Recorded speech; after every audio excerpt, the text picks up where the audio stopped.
Okay, good day. So now we will have a look at the radius. Radius is the lateral bone in the forearm, and you can see that the proximal end of radius is smaller than the distal end of the radius. Okay, let's focus on the proximal end of the radius first. Okay, here at the proximal end you can see the head of radius, small disc-shaped head. Okay, and on the superior surface of the head of radius, you can see concave surface. It articulates with the capitulum of the humerus. Okay, so that's the head of radius. Distal to that, there's a bony constriction. Is the neck of radius. Okay.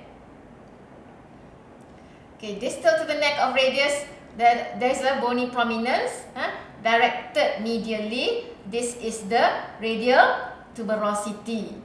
Okay, distal to the radial tuberosity, you'll see the shaft of radius.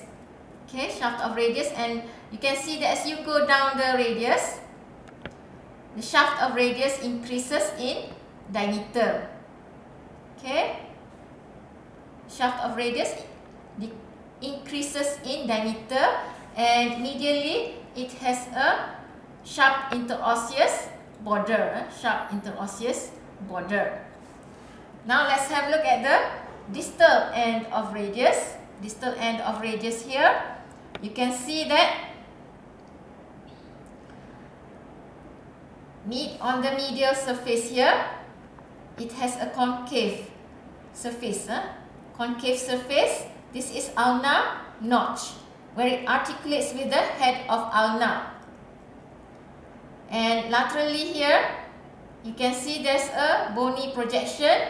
This is the radial styloid process. Inferiorly, the inferior surface of the distal end, you can see articular surface. It articulates with the scaphoid and lunate carpal bone. Okay, that's all for the radius. Thank you.